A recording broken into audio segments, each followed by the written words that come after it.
कहानी की शुरुआत एक लड़के शिरो से होती है जो एक सामान्य जिंदगी जी रहा होता है, लेकिन उसके दिल में कहीं न कहीं कुछ अलग पाने की इच्छा होती है। एक दिन वह टीवी चालू करता है और अचानक एक रहस्यमयी जगह पर पहुंच जाता है जहां उसकी मुलाकात सान नाम के एक आदमी से होती है। सान बताता है कि वही पूरे सोलर सिस्टम की निगरानी करने वाला व्यक्ति है। शिरो उसे एलियन समझता है, लेकिन सान कहता है कि वह एलियन से ज्यादा एक देवता के करीब है। वो शिरो को मियूस नाम का ग्रह दिखाता है और बताता है कि चाहे वो कुछ भी कर ले, उस ग्रह की सभ्यता बार बार नष्ट हो जाती है। वो कहता है कि वह कभी कभी उस ग्रह पर एक मोती गिराता है जो लहर बनकर बदलाव लाता है, और अब वही मोती शिरो बनेगा जो मियूस को बदल देगा। फिर वो शिरो को बताता है कि शिरो पहले ही मर चुका है, अगर वह मियूस नहीं गया तो उसकी आत्मा धीरे धीरे मिट जाएगी। ये सुनकर शिरो पूरी तरह चौंक जाता है। सान उसे भरोसा दिलाता है कि वह उसे खाली हाथ नहीं भेजेगा और उसे कोई भी विशेष क्षमता मांगने का मौका देता है। शिरो उससे मैजिक की शक्ति मांगता है और सान उसे दे देता है। फिर सान पूछता है कि क्या उसे कुछ और चाहिए। शिरो एक प्यारे से पार्टनर की मांग करता है,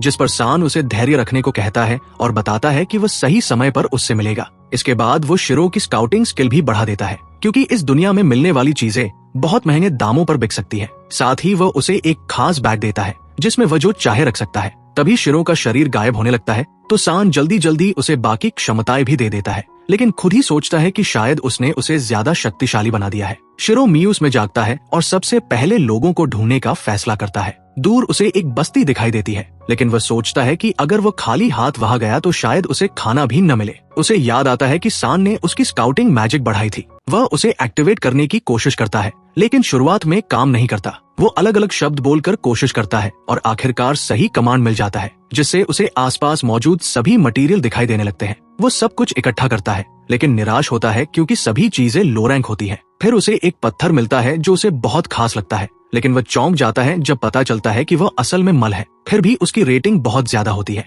गांव के बाहर मार्लो नाम का एक आदमी बैठा होता है जो शिरो की लंबाई देखकर सोचता है कि वह कोई योद्धा होगा। शिरो बताता है कि वह बस सामान बेचने आया है। मार्लो उसे जनरल स्टोर का रास्ता दिखाता है। गांव में घुसते ही शिरो को शर्म आती है क्योंकि सब लोग उसे घूर रहे होते हैं। दुकान में एक बूढ़ा आदमी जेरोम उससे पूछता है कि वह क्या लेने आया है, क्योंकि उसने उसे पहले कभी नहीं देखा। शिरो उसे वो मल दिखाता है जिसे देखकर जेरोम हैरान हो जाता है और उसके बदले 5 सिल्वर कॉइन देने की पेशकश करता है। शिरो को कीमत का अंदाजा नहीं होता तो वो एक रात के सराय के किराए के बारे में पूछता है। जेरोम बताता है कि एक रात का किराया 500 रेव है और एक सिल्वर सिक्का 1000 रेव के बराबर होता है। ये सुनकर शिरो दंग रह जाता है कि उसका मल इतना महंगा है। जेरोम उससे कहता है कि वह अपना सारा सामान दिखाए। जब वह सब देखता है तो सोचता है कि शिरो जैसे आदमी का इस छोटे से गांव में क्या काम है। शिरो कहता है कि वो बस यात्रा कर रहा है। जेरोम उसे पूर्वी पहाड़ से मिसेरोर इकट्ठा करने का काम देता है। वो शिरो को उसके सारे सामान के बदले 3,60,000 रेव देता है, जिसे देखकर शिरो को यकीन नहीं होता कि उसे एक दिन के काम में इतना पैसा मिल गया।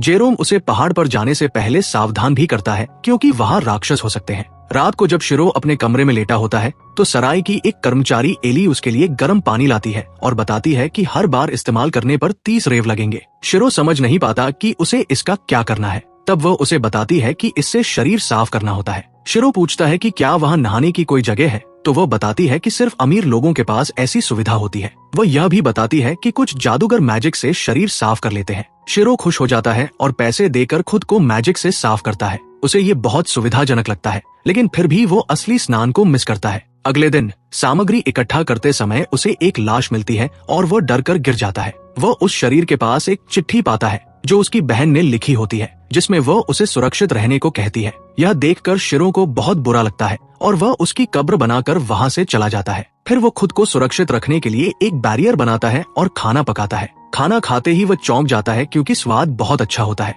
शिरो सफेद पेड़ों के जंगल में जाता है, जिसे प्राचीन ड्रैगन का जंगल भी कहा जाता है। वह मैजिक से रोशनी करता है और स्कैन करता है, लेकिन कोई मिसेरोर नहीं मिलता। वहाँ कोई जीव भी नहीं होता, जिससे उसे अजीब लगता है। वो सोचता है कि शायद उसकी बदबू की वजह से ऐसा हो रहा है, लेकिन उसे फर्क नहीं पड़ता। वह जंगल से भागते हुए एक चट्टान से गिर जाता है, लेकिन मैजिक से उड़कर सुरक्षित उतर जाता है। उसे बहुत सारे अयस्क मिलते हैं, लेकिन मिसेरोर नहीं। तभी जमीन हिलने लगती है। वह जल्दी से आग का गोला चलाकर एक चट्टान तोड़ता है और आखिरकार मिसेरोर मिल जाता है। आगे बढ़ते हुए वह एक झील तक पहुंचता है। जब वह पानी स्कैन करता है तो देखता है कि उसकी रेटिंग SS है। उसे समझ आता है कि ये पानी प्राचीन ड्रैगन की मना से भरा हुआ है। तभी ड्रैगन वोल्डियास जाग जाता है और पानी से बाहर निकलता है। शिरो माफी मांगता है और हैरान होता है कि वह उसके दबाव को सह पा रहा है। वोल्डियास भी हैरान होता है कि एक इंसान में इतनी ज्यादा मैजिक शक्ति है। वो शिरो से अपने बच्चे को जिंदा करने में मदद मांगता है और बदले में मिसेरोर देने का वादा करता है। शिरो अंडे को बाहर निकालता है और उसमें अपनी मैजिक डालता है। अंडा उसकी सारी मैजिक सोख लेता है और वो बेहोश हो जाता है। होश आने पर वह देखता है कि अंडा फूट चुका है और एक छोटा ड्रैगन बाहर आता है। शिरो उसका नाम भी रखता है। वोल्डियास उसे दुनिया घूमने की आजादी देता है और शिरो के साथ जाने देता है क्योंकि शिरो उससे भी ज्यादा ताकतवर है। इसके बाद शिरो और बी साथ साथ यात्रा करते हैं। बी बाहर की दुनिया देखकर बहुत खुश होती है। रात में शिरो कैंप लगाता है, खाना बनाता है और दोनों साथ खाते हैं। बी को खाना बहुत पसंद आता है। शिरो उससे वादा करता है कि वह हमेशा उसका ख्याल रखेगा। अगले दिन जंगल में वे फिर राक्षसों से घिर जाते हैं। शिरो आसानी से उन्हें हराता है और बी उसकी मदद करती है। आखिर में शिरो एक लकड़ी की छड़ी पकड़ता है। बी उस पर अपनी सांस छोड़ती है और वह छड़ी मना से भरकर बढ़ने लगती है। शिरो सोचता है कि अब उसके पास एक खास स्टाफ है, लेकिन वह नहीं चाहता कि वह एक चमकदार जादूगर की तरह दिखे, क्योंकि वो खुद को बस एक साधारण मटेरियल कलेक्टर मानता है। शिरो को अचानक कोई आवाज सुनाई देती है और वह बी से कहता है कि सावधान रहो, शायद कोई राक्षस हो सकता है। बी देखने जाती है। शिरो भी उसके पीछे दौड़ता है ताकि उसे कुछ हो न जाए, लेकिन वह देखता है कि बी एक पेड़ के चारों ओर उड़ रही है। जब वह पास जाता है तो उसे एक घायल एल्फ लड़की दिखाई देती है और वह सोचता है कि शायद उस पर किसी राक्षस ने हमला किया होगा। लेकिन जैसे ही उसे उसके पेट से आवाज आती सुनाई देती है, उसे समझ आता है कि वो बस भूखी है। वह पानी मांगती है तो शिरो उसे अपनी बोतल दे देता है। सारा पानी पीने के बाद वह पूरी तरह ठीक लगने लगती है। शिरो देखता है कि वह अब भी भूखी है तो वो उसे अपना लंच देता है। वह जल्दी जल्दी खाने लगती है। स्वाद इतना अच्छा होता है कि उसे लगता है जैसे वो स्वर्ग पहुंच गई हो। लेकिन शिरो कहता है कि भूखी होने की वजह से उसे कुछ भी स्वादिष्ट लगता। वह समझ नहीं पाता कि वह गांव के इतना पास होने के बावजूद अपने साथ खाना क्यों नहीं लाई। फिर वह उससे कहता है कि उसे बदबू आ रही है, जिससे वो नाराज हो जाती है। वह बताती है कि वह 3 दिनों से कैंप कर रही थी। जाते समय वो उसे बचाने के लिए धन्यवाद देती है, लेकिन फिर भी इस बात से नाराज रहती है कि उसने उसे बदबूदार कहा। इसके बाद शिरो फिर से सामग्री इकट्ठा करने लगता है। जैसे ही वे जंगल से बाहर निकलते हैं, बी को दूर से एक गाड़ी आती दिखाई देती है और शिरो हैरान हो जाता है कि वो इतनी दूर तक देख सकती है। गाड़ी में बैठे आदमी का नाम पोरिन होता है। वो शिरो से पूछता है कि क्या वह जादूगर है, क्योंकि उसके हाथ में एक स्टाफ है। शिरो बताता है कि वह सिर्फ मटेरियल इकट्ठा करता है और बेचता है, जिससे पोरिन हैरान हो जाता है क्योंकि ऐसे स्पेशलिस्ट बहुत कम होते हैं। वो शिरो को गाड़ी में बैठने का ऑफर देता है। शिरो मना करना चाहता है क्योंकि उसे लगता है कि वो बहुत बड़ा है, लेकिन पोरिन के बच्चे उसकी लंबाई देखकर हंसने लगते हैं। पोरिन को कोई दिक्कत नहीं होती और वह उसे बैठने को कहता है। जब छोटी लड़की शिरो से अपने पास बैठने को कहती है तो वह सोचता है कि इस दुनिया में आने के बाद से बच्चे उसे क्यों पसंद करने लगे हैं। वह जगह ज्यादा घेरने के लिए माफी मांगता है, लेकिन वे कहते हैं कि उनके गांव में जरूरतमंद की मदद करना नियम है। शिरो पूछता है कि अगर वो डाकू होता तो वे क्या करते। वे बताते हैं कि तब उनका मैजिक आइटम एक्टिवेट हो जाता, इसलिए उन्हें पता है कि वो खतरनाक नहीं है। वे उसके कपड़ों में कुछ हिलता हुआ देखते हैं और उससे पूछते हैं कि वो क्या छुपा रहा है। शिरो हिचकिचाता है क्योंकि बी एक राक्षस है, लेकिन वे कहते हैं कि एडवेंचरस के साथ राक्षस होना आम बात है। तब वो बी को बाहर बुलाता है। बच्चे उसे बेहद प्यारी बताते हैं और उनके माता पिता सोचते हैं कि शायद शिरो ड्रैगन नाइट है। शिरो बताता है कि उसे ड्रैगन का अंडा मिला था, जिससे वे और भी ज्यादा हैरान हो जाते हैं क्योंकि उन्हें नहीं लगा था कि ड्रैगन अंडे से निकल सकते हैं। रात में वे सब कैंप लगाते हैं। शिरो जादुई पत्थर रखता है ताकि राक्षस पास न आए। वह बताता है कि अगर कोई पास आया तो बी उन्हें बता देगी, जिससे सब निश्चिंत हो जाते हैं। वो उनका धन्यवाद करने के लिए खाना बनाता है। जब वह सामान निकालता है तो सब सोचते हैं कि वह जादूगर है, लेकिन वो बताता है कि उसका बैग बस एक मैजिक आइटम है। खाना तैयार होने के बाद सब उसकी तारीफ करते हैं। शिरो देखता है कि पोरिन कुछ अजीब लग रहा है और पूछता है कि क्या उसे खाना पसंद नहीं आया, लेकिन पोरिन रो रहा होता है क्योंकि खाना बहुत स्वादिष्ट था। ये देखकर शिरो हंस पड़ता है। उस रात शिरो सोचता है कि पृथ्वी पर रहते हुए उसने कभी नहीं जाना कि सबके साथ खाना खाने में कितना मजा आता है। अगले दिन पोरिन की पत्नी एलाइजा शिरो से पूछती है कि वह क्या कर रहा है। शिरो बताता है कि वह अपनी कैंची साफ कर रहा है। वह कहती है कि जो लोग अपने औजारों का ध्यान रखते हैं वे हमेशा अच्छा काम करते हैं। जाने से पहले शिरो पोरिन से गाड़ी चलाने की इजाजत मांगता है और वो हैरान रह जाता है जब यूनिकॉर्न तुरंत उसे पसंद करने लगता है। गांव पहुंचकर वे अलविदा कहते हैं। शिरो उन्हें सवारी देने के लिए धन्यवाद देता है। शिरो मार्लो से पूछता है कि पोरिन क्या काम करता है। मार्लो बताता है कि सर्दियों में पोरिन गर्म इलाकों में जाकर बुनाई का काम करता है और जब वो लौटता है तो इसका मतलब होता है कि बसंत आ गया है। वो ये भी बताता है कि खाने की कमी के कारण पोरिन को हमेशा परेशानी होती है, जिससे शिरो समझ जाता है कि वह उसके खाने पर क्यों रो पड़ा था। इसके बाद शिरो जेरोम को अपना सारा सामान दिखाता है। उसने बाकी चीजों के साथ एक मिसरेबल मैजिक और भी डाल दिया होता है, जेरोम उसे देखकर चुप हो जाता है और पूछता है कि उसे ये कहाँ मिला, क्योंकि ये एक लेजेंडरी आइटम है। वह बताता है कि कुछ ऐसे और पूरे राज्य के मैजिक स्टोन्स की जगह ले सकते हैं। शिरो हैरान हो जाता है क्योंकि उसे नहीं लगा था कि ये इतना कीमती है।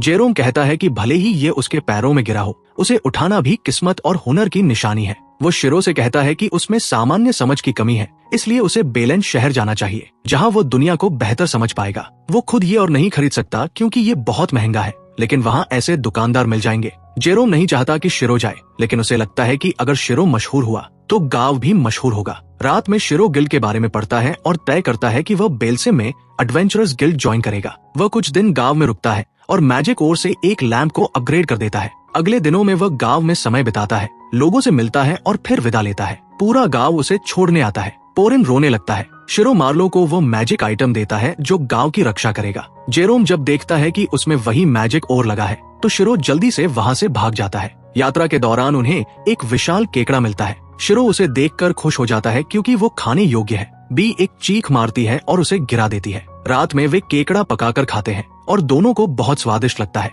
आखिरकार वे बेल कैंप पहुँचते हैं। वहाँ जांच होती है, इसलिए शिरो अपना बैग साधारण बना लेता है और बी को छुपने को कहता है। गार्ड्स उसकी जांच करते हैं। वह बताता है कि वो गिल्ड ज्वाइन करना चाहता है। वे मैजिक आइटम से जांचते हैं और उसे सुरक्षित पाते हैं। वे बी को देखकर हैरान होते हैं और उसे टैग लगाने को कहते हैं। शहर में प्रवेश करते ही शिरो को लगता है कि वो फिर से एक नई दुनिया में आ गया है। वे एडवेंचरर्स गिल्ड पहुंचते हैं, जहां रिसेप्शनिस्ट एरियाना उसका स्वागत करती है। वो फॉर्म देती है। शिरो जापानी में भरता है, लेकिन वो अपने आप इस दुनिया की भाषा में बदल जाता है। वो अपनी लड़ाइयों के बारे में बताता है। सबूत के तौर पर वह विशाल केकड़ा निकालता है। सब एडवेंचरर्स हैरान हो जाते हैं। एक आदमी उसकी सच्चाई की पुष्टि करता है और एरियाना से कहता है कि डरने की कोई बात नहीं, वो सच बोल रहा है।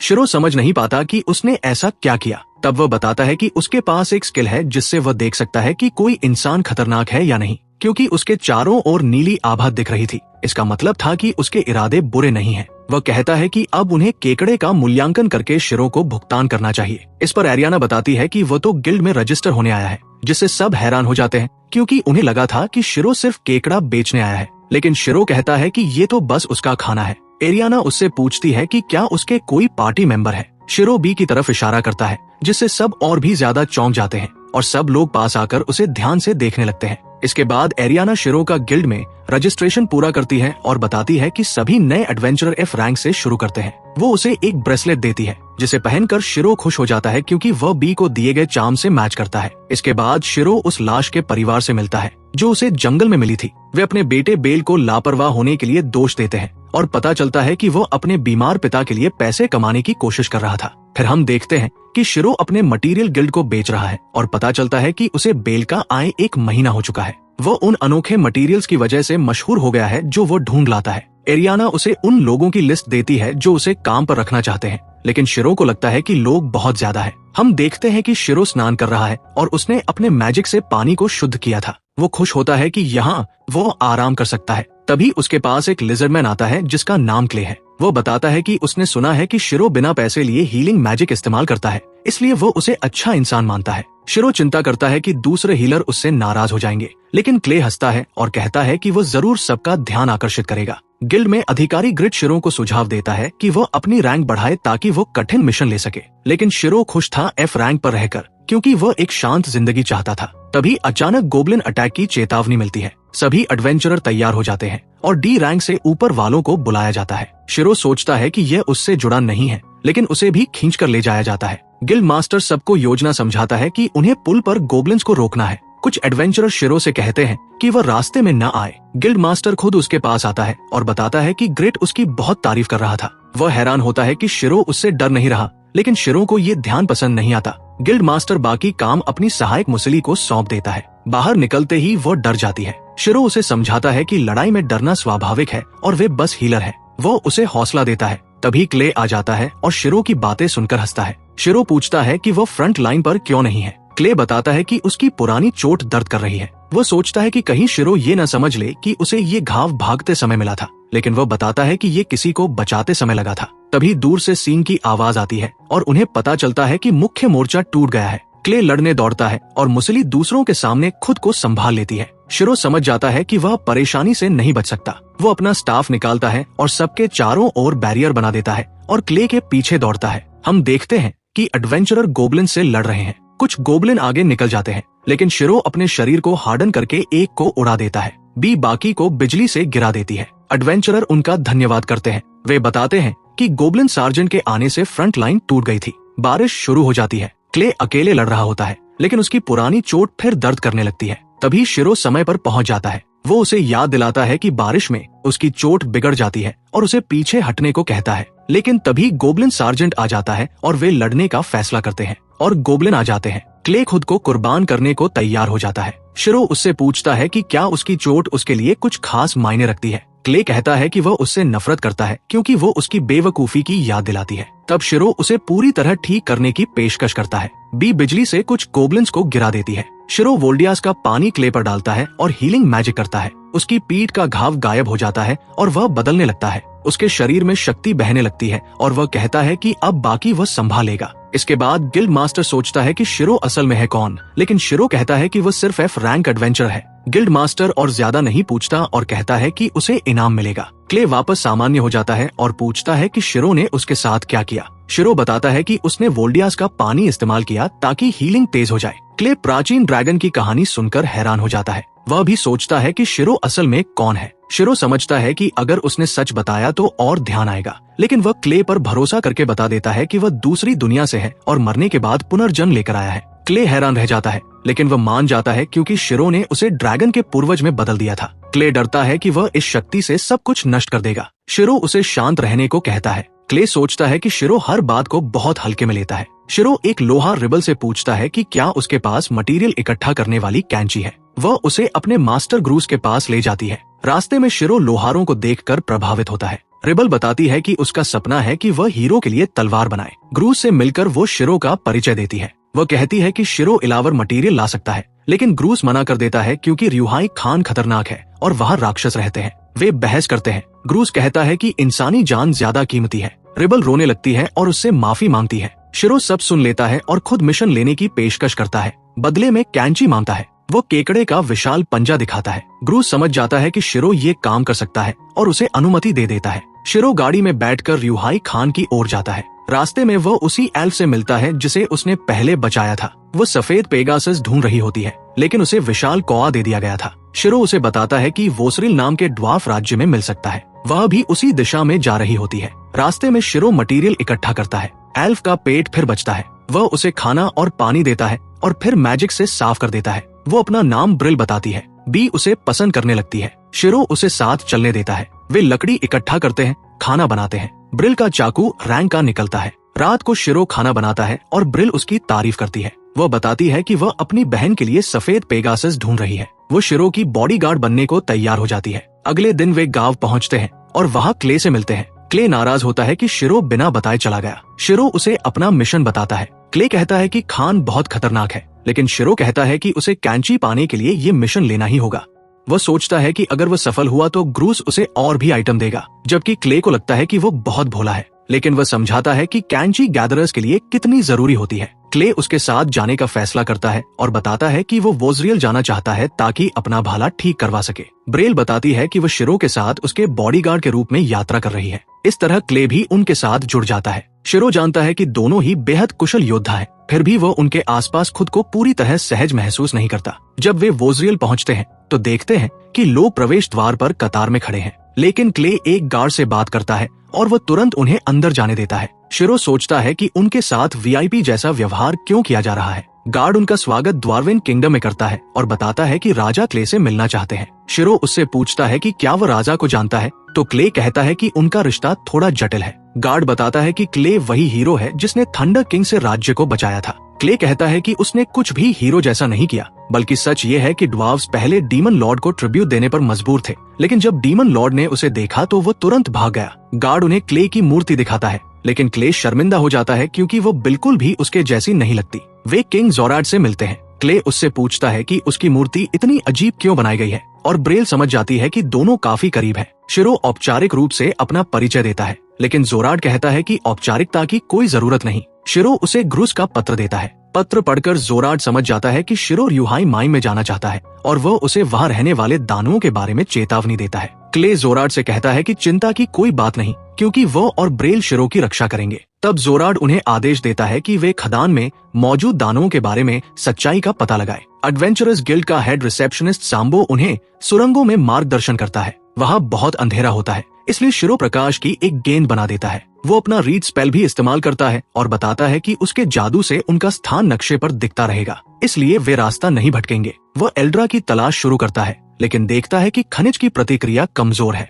तभी सभी को पास आते राक्षसों का आभास होता है और वे युद्ध के लिए तैयार हो जाते हैं। उन पर विशाल मकड़ियां हमला करती है। क्ले एक को भाले से मार देता है, जबकि शिरो दूसरे को जादू से लकवा मार देता है और ब्रेल से उसे खत्म करने को कहता है। ब्रेल उसे 2 टुकड़ों में काट देती है और खुशी मनाने लगती है, लेकिन शिरो सोचता है कि खून से लथपथ वो काफी डरावनी लग रही है। वे आगे बढ़ते हैं और एक डेड एंड पर पहुंचते हैं, लेकिन शिरो जानता है कि दीवारों के भीतर इलम मौजूद है। वह सबको पीछे हटने को कहता है, एक बैरियर बनाता है और एरप्शन स्पेल से हमला करता है। चारों ओर क्रिस्टल फैल जाते हैं। जाम्बो बताता है कि ये इल्ड्राइट वेन है। शिरो उन्हें स्कैन करता है और समझ जाता है कि ये इलार का क्रिस्टलाइज्ड रूप है। अचानक उसे कुछ पास आता हुआ महसूस होता है। जाम्बो बताता है कि यही वह दानव है जिसके बारे में सब बात कर रहे थे। शिरो कहता है कि वह इसे अकेले संभालेगा और इसे अपना शिकार बताता है। सामने एक विशाल केकड़ा होता है और वह उसे खाने की कल्पना करके खुश हो जाता है, लेकिन केकड़ा उस पर हमला कर देता है। क्ले बताता है कि ये एरंक मॉन्स्टर है जिसे ट्रायंगल क्रैब कहते हैं।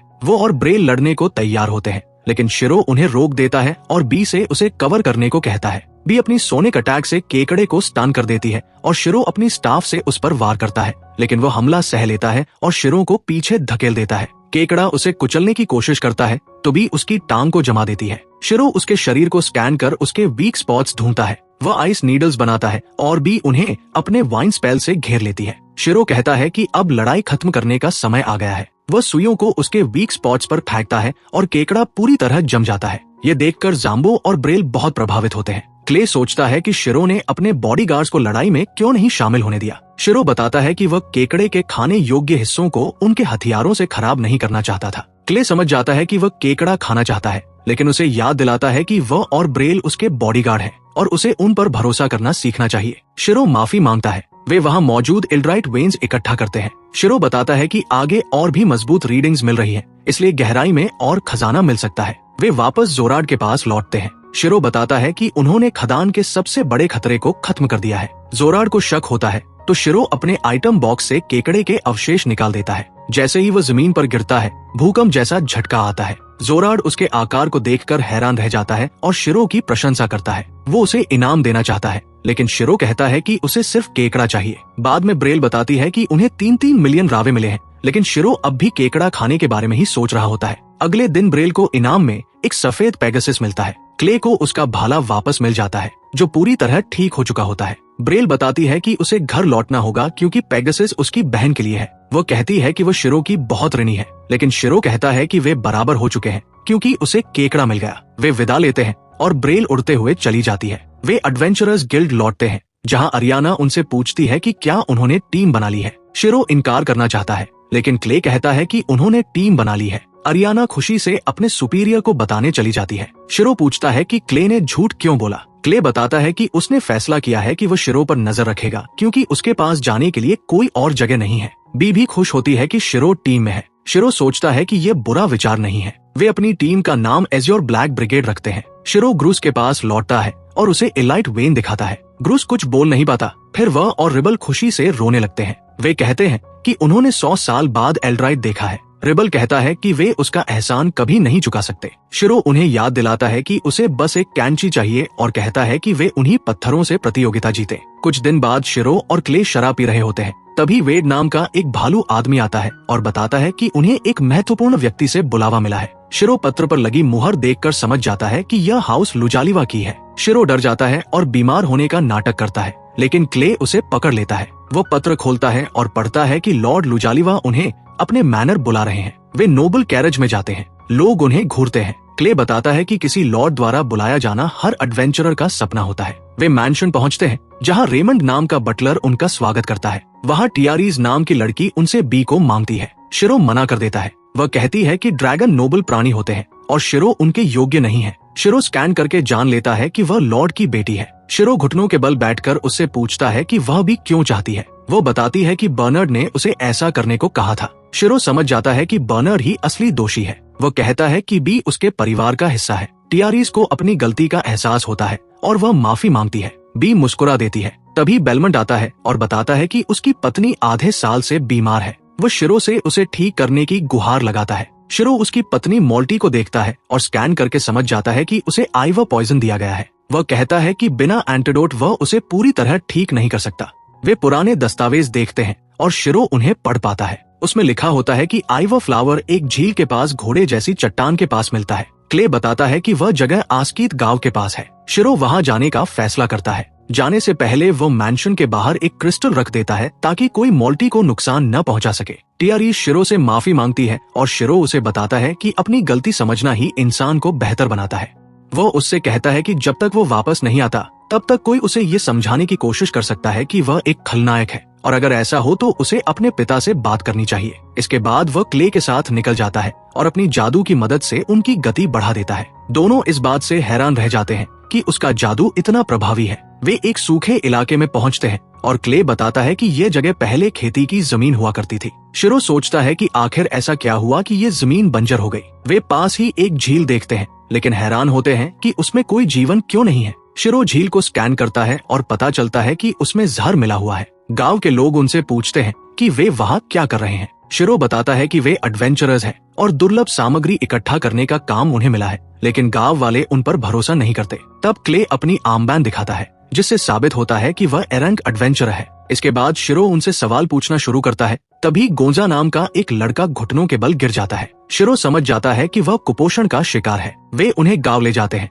और बताते हैं कि 10 महीने पहले झील का रंग अचानक बदल गया और मछलियां मरने लगी। इसके बाद उन्होंने उस पानी को पीना बंद कर दिया। तभी एनो नाम का एक व्यापारी आया और बोला कि अगर वे उसे हर महीने एक सुनहरा खूल देंगे तो वो बदले में उन्हें 60 बैरल पानी देगा। वो खूल एक दिव्य खूल था जिसकी कहानी उनके पूर्वजों से चली आ रही थी। उसका स्थान गांव का रहस्य था, लेकिन मजबूरी में वे हर महीने एक खूल देने लगे। फिर भी इतना पानी फसलों के लिए पर्याप्त नहीं था, इसलिए सब लोग भूखे रहने लगे। शिरो समझ जाता है कि वही दिव्य खूल असल में आइवा है। उसे यकीन हो जाता है कि एनोओक ही असली खलनायक है, लेकिन गांव वाले उस पर विश्वास नहीं करते क्योंकि वो उनके साथ बहुत अच्छा व्यवहार करता था। शिरो उन्हें समझाता है कि उनकी झील जहरीली हो चुकी है और इसके पीछे एनोओक ही है। वह बताता है कि आइवा जहरीला होता है और यही उनकी तकलीफों की वजह है। ये सुनकर गांव वाले चौंक जाते हैं। शिरो ठान लेता है कि वह एनोओक को रोकेगा। वह बी से स्पिरिट मैजिक इस्तेमाल करने को कहता है जिससे बारिश होने लगती है। गांव वाले इसे स्वर्ग का आशीर्वाद मानकर खुश हो जाते हैं। शिरो अपनी स्टाफ निकालकर जादू से गांव वालों को शुद्ध करता है, पूरे गांव की मरम्मत करता है और सबके लिए खाना निकालता है। खाना खाने के बाद गांव का मुखिया शिरो को धन्यवाद देता है और कहता है कि वे उसे कुछ भी लौटा नहीं सकते। शिरो बताता है कि उसे बस आइवा खूल चाहिए ताकि वह एंटीडोट बना सके। मुखिया उसे उनके गुप्त स्थान पर ले जाने के लिए तैयार हो जाता है, लेकिन बच्चे बीच में आ जाते हैं और शिरो को गांव घुमाने लगते हैं। मुखिया कहता है कि उन्होंने अभी तक उसका एहसान नहीं चुकाया, लेकिन क्ले कहता है कि आइवा दिखा देना ही काफी है। गोजा शिरो को एक गुप्त जगह ले जाता है जहाँ फल जमा है, लेकिन वे बहुत नमकीन होते हैं। शिरो एक फल स्कैन करता है और उसमें से तरल निकलता देखता है। वह चखता है और समझ जाता है कि वह असल में सोया सॉस है। उधर हवेली में टियारिस अपनी माँ के कमरे की ओर दौड़ती है क्योंकि उसे शिरो का अलार्म सुनाई देता है। शिरो ने कमरे के चारों ओर एक बैरियर लगाया था ताकि किसी बुरी नीयत वाले के पास आने पर सबको पता चल जाए। टियारिस देखती है कि दरवाजे पर बटलर बर्नार्ड खड़ा है। वह उससे पूछती है कि क्या वह उसकी माँ को नुकसान पहुँचाना चाहता है। बर्नार्ड मना करता है, लेकिन टियारिस को उस पर शक होता है। वो शिरो को बदनाम करने की कोशिश करता है, लेकिन टियारिस को पूरा भरोसा होता है कि शिरो अच्छा इंसान है। तभी बेलमैन वहाँ आ जाता है। रेमंड पानी लेकर आता है और बेलमैन बर्नार्ड से कहता है कि वो उसे पीकर अपनी बेगुनाही साबित करे। बर्नार्ड घबरा जाता है और मना कर देता है। बेलमैन वही पानी खुद पी लेता है और बताता है कि वह सिर्फ पानी था। इसके बाद वह गास को बर्नार्ड को गिरफ्तार करने का आदेश देता है। रेमंड बताता है कि बर्नार्ड के पास से ऐसे दस्तावेज मिले हैं जो साबित करते हैं कि वह एक संगठन के साथ मिला हुआ है। गांव में एनोओक वहां पहुंचता है और मुखिया से आइवा लेने आता है। गांव वाला बताता है कि मुखिया एडवेंचरर्स के साथ गया है और अब वे फूल नहीं देंगे क्योंकि उन्हें पता चल गया है कि वो जहर है। एनोओक अपने आदमियों को बुलाकर योजना बदलने को कहता है। उधर मुखिया शिरो को एक गुफा में ले जाता है। वहाँ आइवा खूल देखकर शिरो हैरान रह जाता है। वो स्कैन करता है और समझ जाता है कि इन्हें एक पवित्र बीस्ट ने बनाया था। मुखिया उसे जितने चाहे उतने खूल लेने की इजाजत दे देता है। तभी एक ग्रामीण आकर बताता है कि गांव पर हमला हो गया है।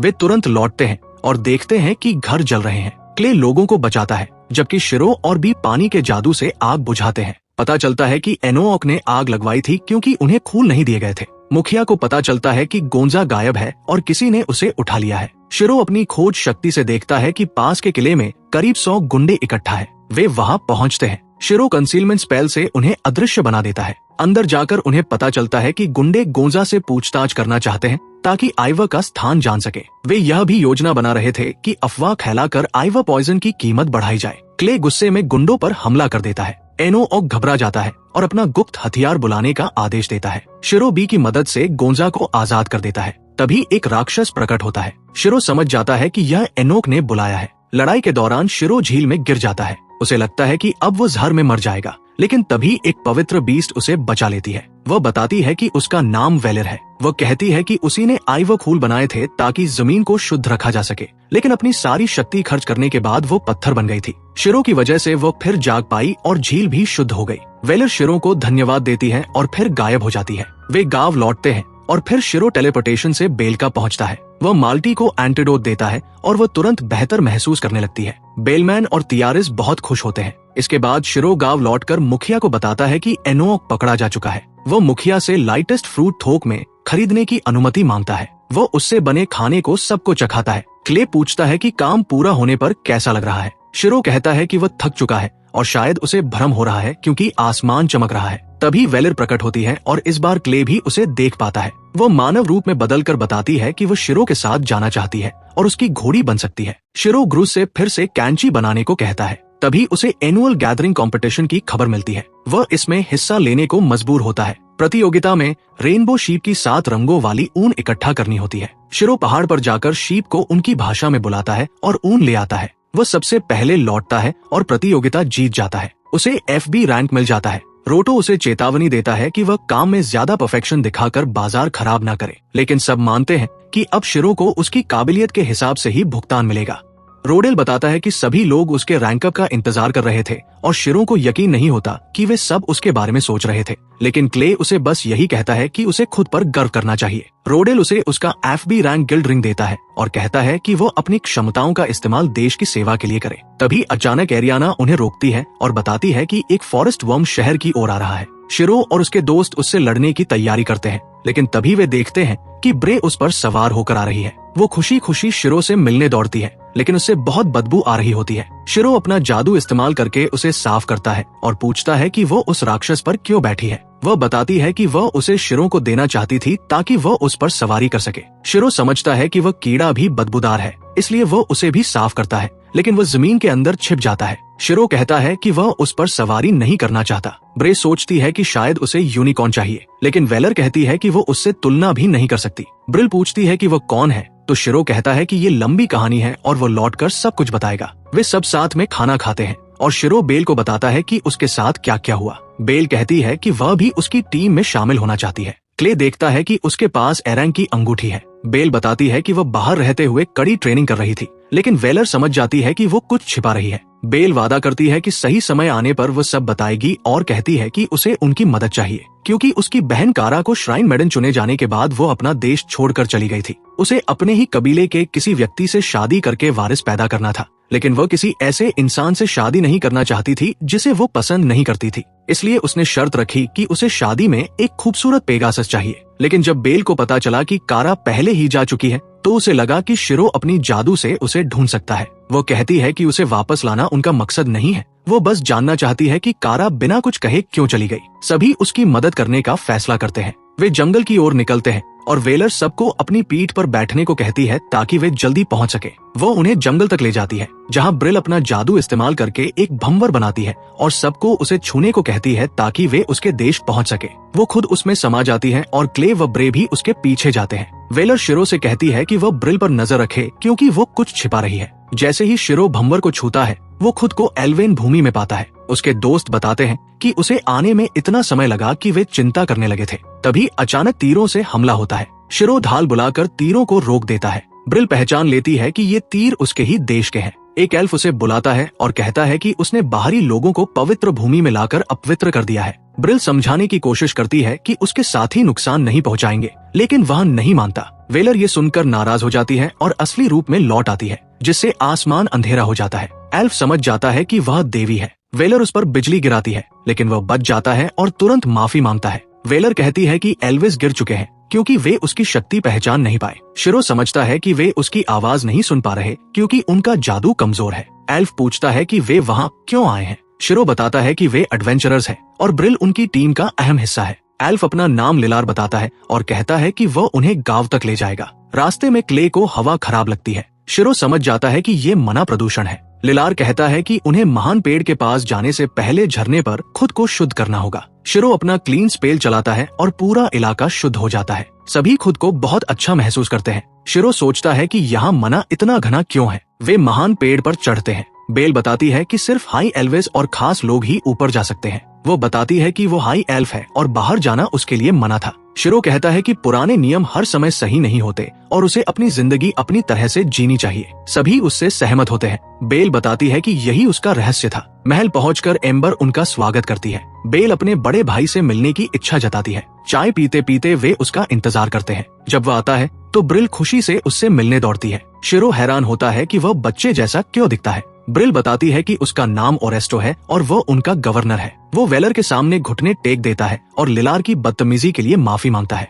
वो बताता है कि उनके खून की नस्ल पर श्राप है, इसलिए उनका शरीर विकसित नहीं हो पाता। ब्रिल बताती है कि वो गांव को बचाना चाहती थी। शिरो मना स्टोन बनाता है और ओरेस्टो को छूने को कहता है। स्टोन आसमान में उड़ जाता है और मना साफ होने लगता है। ओरेस्टो समझता है कि शिरो ही भविष्यवाणी में बताया गया व्यक्ति है। शाम को एम्बर बताती है कि ये श्राप असल में हाई एल्वेस की आनुवंशिक समस्या है। शिरो समझता है कि लगातार अंदरूनी शादियों ने उनके जीन खराब कर दिए हैं। बाहरी खून मिलाने से समस्या हल हो सकती है। ब्रिल रोने लगती है कि अब उनका वंश बच सकता है। वेलर से वो दिव्य चेतावनी देने को कहता है। फिर वे लियल नाम की एल्फ देवी को खोजने निकलते हैं। वे डायमस एडवेंचरर्स गिल्ड जाते हैं, जहाँ गिल्ड मास्टर सारा मिलती है। वो ब्रिल से फ्लर्ट करती है। शिरो को असहज लगता है। वे कैटिया फंगस का क्वेस्ट लेते हैं और केटो हॉलो जाते हैं, जहाँ मना बहुत घना है। शिरो अपने जादुई उपकरण दोस्तों को देता है। लेकिन यहीं पर ये कहानी खत्म होती है। वीडियो पसंद आए तो लाइक और सब्सक्राइब जरूर करें। देखने के लिए धन्यवाद।